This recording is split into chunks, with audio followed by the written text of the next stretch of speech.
This is everything you're going to need to know about the NBA Finals. A matchup, while not featuring the traditional big market powerhouses, brings two of the most fascinating teams in basketball together, the Oklahoma City Thunder and the Indiana Pacers. On one side, you've got Oklahoma City, a team built on one of the greatest defensive systems the league has ever seen. They swarm you with relentless pressure, force turnovers at a historic rate, and then explode in transition, turning defense into offense better than any team we've ever watched. If you're not sharp, they'll run you off the floor before you even had a chance to settle into the game. Then there's Indiana, a team that nobody really expected to be here when the playoffs began. But maybe we should have. They boast one of the most fluid and effective offensive systems in the league. And while their journey has not been linear, it's been quietly building to this moment. The Pacers stumbled out of the gates this season after a surprise run to the conference finals the season prior, as many thought they'd regress. And when they did, folks were quick to label this team as frauds. But that narrative did not hold for long. Once the calendar flipped to the new year, Indiana started to click. The role players found their rhythm. Tyrese Halliburton rediscovered his all-star form, even though his early season play wasn't good enough to be on the all-star team, and the team started winning. In fact, since the new year, they had the second best record in the league, second only to Oklahoma City. So maybe this matchup shouldn't be a surprise after all. It isn't the flashy headline-grabbing finals like Lakers versus Celtics, which everyone was predicting before the playoffs began. And sure, people are going to be talking about how the ratings maybe dip a little, but if you actually care about basketball, if you appreciate elite systems, rising stars that have built themselves the right way, then this is one of the most intriguing and refreshing finals we've seen in years. Probably since the Milwaukee Bucks versus Phoenix Suns series back in 2021. So now, let's dive into everything you need to know about it. Before we get into the keys to the series, the matchups, the questions, and all of the little things that could swing these finals, we first need to properly set the table. These two teams met twice during the regular season, and both times the Thunder came out on top. But those games weren't created equal, as the first one might offer the clearest window into what we can expect in this series. That matchup took place on December 26th in Indianapolis, and it was a tight one. The Pacers came out red hot, outscoring Oklahoma City by 10 in the opening term, playing with a sense of real urgency, trying to turn their season around. But as we've seen so many times throughout this season, Oklahoma City's defense began to slowly squeeze the life out of the game. They turned up the heat in the third term, holding Indiana to just 23 points, and from there, the game shifted. Shai Gilgeous-Alexander took control and never let go, finishing with an absolutely monstrous performance. 45 points, 8 assists, 2 blocks, while shooting 15 of 22 from the floor. It was certainly one of SGA's best performances of the entire season, and a perfect example of what happens when he's locked in, and the Thunder defense is rolling all around him. The second matchup, though, was a completely different story. The game took place in late March at Oklahoma City, but this time it wasn't close. The Thunder blew the doors off the Pacers, winning by 21 points in a game that felt pretty out of reach very early on. OKC was lights out from deep, hitting 47% of their threes, as they were having one of those magnet ball nights where it just seemed like every shot they chucked up was falling. But Indiana, on the other hand, looked completely out of sync. Tyrese Halliburton had a quiet night, finishing with 3 assists and 18 points, which, believe it or not, was actually still good enough to lead Indiana in scoring that night. That stat alone tells you just how rough of a game it was for Indiana. SGA again had his way with Indiana's defense, putting up 33 points, once again showing that the Pacers haven't been able to slow him down this season. But here is the thing, this Indiana team we're watching right now simply isn't the same squad that got rolled in late March. They're playing with a different level of intensity, focus, and belief. The playoffs have a way of sharpening teams, and Indiana has looked far more connected and energized than they did in that late March game. That second regular season meeting may have been a blowout, but do not expect the Pacers to roll over again like they did in that game. Not when everything's on the line. Alright, now let's get into the real battleground of this series. the matchups. This is where championships can be won and lost. And let's start with how I believe Oklahoma City will try and slow down one of the most high-powered offenses we've seen, the Indiana Pacers. I think OKC's base matchups will look something like this. Lou Dort takes on Tyrese Halliburton, SGA slides over to Nesmith, Jalen Williams draws Siakam, Cason Wallace guards Nembhard, and Chet Holmgren matches up with Miles Turner. Now, if you picked up on it, you'll notice a subtle but significant change here. No double big lineup for Oklahoma City. That's been a go-to wrinkle for the Thunder all playoffs long, but I believe they'll abandon it in this series, and here's why. Indiana thrives out in transition. They want to push the tempo, get out and run, and if you're playing two bigs, even if you can rebound and clog the paint, you risk giving up too many easy leak-out opportunities. We saw this repeatedly in the Pacers series against New York. Sure, the Knicks did have some success at times with the double big lineup, especially when it came to creating extra possessions, but it left them too vulnerable to Indiana's fast break attacks. That is not a mistake Mark Daigneault will look to repeat. Instead, I believe he's going to insert Cason Wallace back into the starting five, giving the Thunder more foot speed, better spacing, and most importantly, another elite perimeter defensive player. Wallace has quietly been one of the biggest difference makers for the Thunder so far on this playoff run. Unless you're a hardcore fan, you probably haven't heard much about him, but he's been Oklahoma City's best kept secret. At just 21 years of age, Wallace has had a massive impact for the team. When he's out there, the Thunder's defensive ratings jump into the 94th percentile, holding opponents to just 105.6 points per 100. To put that into perspective, OKC still outscore their opponents by 5.6 per 100 without him, which is still great, but with him on the floor, that margin skyrockets to 14.6. That's a 9-point swing, whether or not a 21-year-old role player is on the floor. His smaller frame, agility, and instincts allow Oklahoma City to be far more active in the passing lanes and try and prevent some of those mismatches Halliburton exploited throughout this playoff run, like when he uses ball screens to hunt the opposing big. Indiana did this against Brook Lopez, Jared Allen, and then Karl Anthony Towns. Now yes, Hartenstein, OKC's other big, is a far better defensive player than Towns, but Halliburton still was able to cook Jared Allen, who's known as one of the best big man perimeter defensive players in the game. For me, that is a genuine concern. As for why I'm going with Holmgren instead of Hartenstein in this smaller lineup, it comes down to spacing, mobility,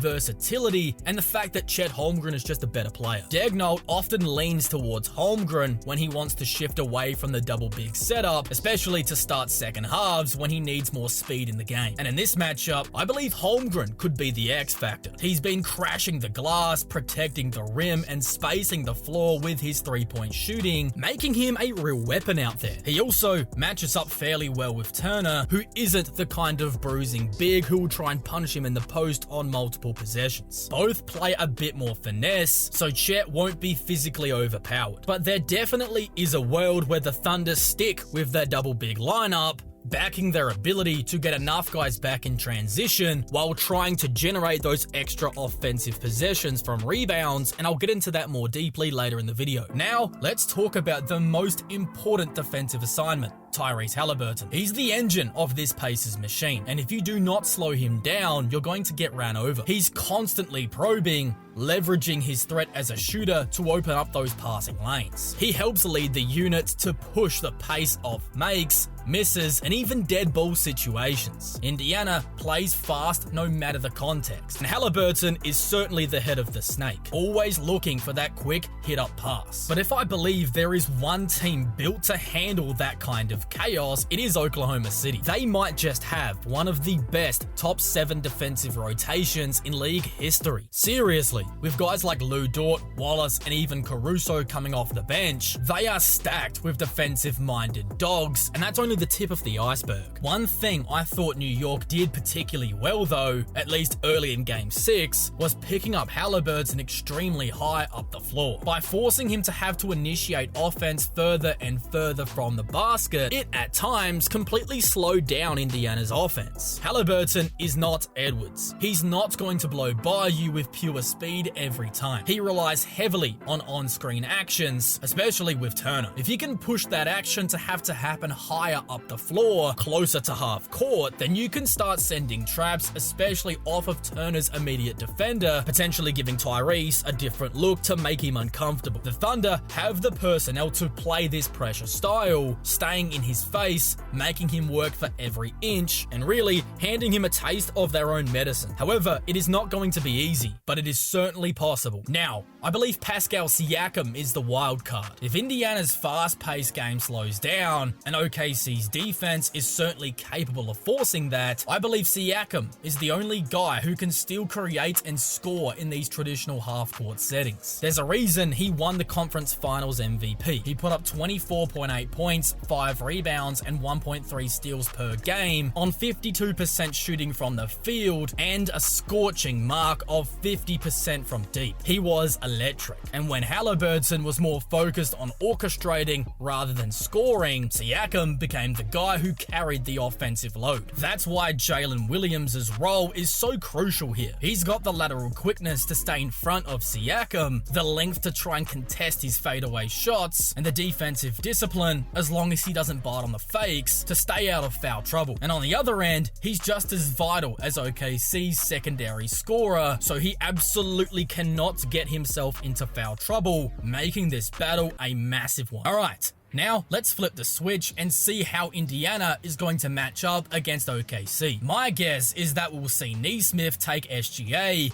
Siakam on J-Dub, Halliburton on Dort, Turner on Holmgren, and Nembhard on Wallace. The biggest question for Indiana defensively is how they plan to contain the MVP, Shai Gilgeous-Alexander. I've slotted Nesmith into that role, but given the ankle injury he suffered late in that conference finals series, there's a strong chance we see Nembhard take over that assignment. While Andrew Nembhard does give up the size, he is a physical defender, stays low, and has the stamina to pressure the ball basically all game long, just like he did against Jalen Brunson. If Nesmith is healthy though, he's clearly the better option. He's incredibly strong, fights through every screen, and makes even the best scorers have to work really difficult for buckets. Now Indiana could throw in a zone defense similar to what Denver did, but we saw what happened when Minnesota tried that as it quickly fell apart. So I think we'll see more of an aggressive man-to-man style, using high pressure tactics, traps, and 94 feet defense, trying to get the ball out of SGA's hands. The Pacers love to turn defense into offense, and they are going to try and bother Shai the second he crosses half court. If the Pacers can disrupt SGA enough, forcing him into even a slightly off series, that would be a massive swing. It would force the Thunder to need to have Jalen Williams or Chet Holmgren really step up offensively every single night, and for Jalen Williams, he's going to have to do that against Siakam, who has quietly been a really good defender in these playoffs. He's Indiana's ultimate Swiss Army knife, switching onto the toughest assignments, grabbing boards, scoring, and defending with relentless energy. He even took shifts defending Giannis in round 1, and he actually held his own for stretches. If he can make J-Dub work for everything, it puts more pressure on Chet Holmgren and the Thunder's bench to find offensive answers, something they've really struggled to do in these playoffs. Now, let's be clear, OKC's offense is good, really good, that's why they're here, but it isn't as dynamic as what Indiana just faced against New York, with a team that had multiple guys who could break them down off the dribble and create something out of nothing. The Thunder rely on the fast break far more than the Knicks did, as they have a lot of play finishers on the team and less actual shot creation like the Knicks had, which is something that could work to Indiana's advantage if they can make the game ugly, force turnovers, and dictate the pace. So in a series like this, it's going to come down to who can enforce their style. Can OKC control the tempo with the suffocating defense and the timely buckets from Shai and company? Or will Indiana turn it into a track meet, letting Halliburton and Siakam run wild in transition? The chess match starts now. Alright, now let's take a deeper dive into the real battle that is going to define the series. The clash between one of the better defenses in league history and one of the most explosive offenses offensive systems the NBA has ever seen. This is the matchup that will likely decide the winner of the series, because it cuts right into the heart of each team's identity. But what's becoming more interesting the closer you look at it is how these teams are actually more alike than we first realized. Take Indiana for instance. They've thrived in these playoffs with forcing turnovers and then getting out in transition, and that's exactly what they did time and time again in the wins against the Knicks. But that is also Oklahoma City's bread and butter. The Thunder love to push the pace off turnovers, leak out, and use their length and speed to their advantage. That is what makes them so dangerous. So in a way, Indiana's facing a team that does what they do, only better. That's why the turnover battle might end up being the most important battle of the whole series, especially from Indiana's perspective. In terms of top to bottom talent, OKC has the edge in my opinion. Their roster is just deeper, more versatile, and filled with guys who can contribute on both ends of the floor. So for Indiana, it becomes critical that they protect the ball, slow down the Thunder's transition game, and force them to play half-court offense as much as possible. That's Indiana's path. If they can keep their turnover numbers very low and avoid getting overwhelmed on the glass, they'll have a shot to turn this into an offensive shootout. And if that happens, Indiana has a real chance to win it all. Luckily for them, they have the perfect guy to lead the charge in that department, as Tyrese Halliburton just had a game in the conference finals with 15 assists and 0 turnovers. That is the kind of control that is exactly what they're going to need across the whole series. Halliburton cannot afford to get sloppy because every possession matters and every turnover is basically guaranteed to be 2 points the other way. But looking at the series through the Thunder's lens, the key will be getting back on defense with absolute purpose every single time. Indiana is going to test that discipline. They are constantly hunting the quick hit-ahead passes and trying to strike your defense before they even get set. But that aggression can also work against them. The Thunder have the athletes and the instincts to read those passes and potentially jump the passing lanes, creating turnovers right back at them. If they can bait Indiana into throwing those risky outlet passes, they could potentially jump some passing lanes and punish them for it. And that would flip the momentum very quickly. And even when the Pacers are careful with the ball, just forcing them to walk it up or have to run it up the floor on every single possession could get them out of their usual rhythm and wear them down over the series. Because having to work against pressure to bring the ball up the floor is when fatigue becomes a real factor. Oklahoma City's rotations have to be airtight. Guarding Halliburton is nothing like guarding Anthony Edwards. For example, Edwards is a scorer first and foremost,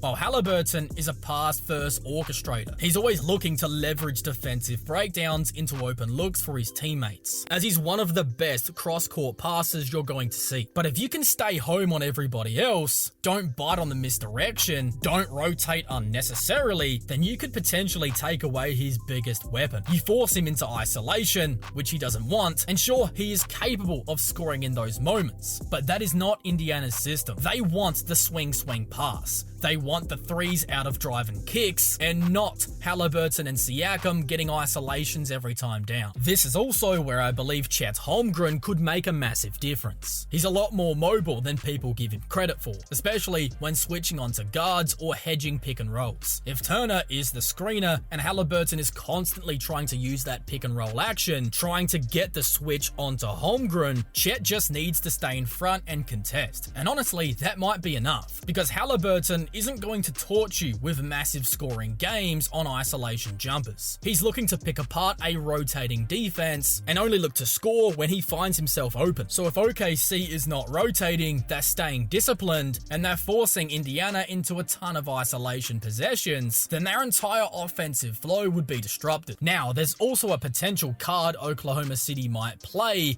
that could really tilt things, and that is going back to the double big lineup. It's not something they've always stuck with through these playoffs, but in this series, it might be a calculated move to dominate the glass if they believe they can get back in transition. That would come with the risk though. It obviously puts extra pressure on your guards to sprint back in transition and maybe give up a bit of quickness. But the positives is that it could swing the rebounding battle in their favor in a big way. Combine that with how well they already force turnovers, and suddenly the Thunder are getting way more shots than Indiana every night. That's not a hypothetical either. Even when Indiana handled Cleveland in round 2, they were often taking fewer shots than the Cavaliers when they were playing their double big lineup. However, in that series, Indiana made their fewer shots count. But against Oklahoma City, a team who is a far better defense, who could potentially force Indiana to less efficient nights, along with the Thunder also dominating the transition game to get even more shots, that is going to be a really tough formula for Indiana to beat. The more the Thunder can slow the pace, crash the glass, and force turnovers, the more they're going to grind Indiana into uncomfortable situations. And that's why I'm picking Oklahoma City to win this series. I think Indiana makes it tough. I mean, they've got the kind of offense and star power to definitely hang with them, but I think it's going to be over in 6 games. I just think the Thunder's defense, depth, and overall game control will prove to be too much. But if you want to hear more about how each team got here and what makes each team go, then you can check out the full Thunder and Pacer breakdown videos next.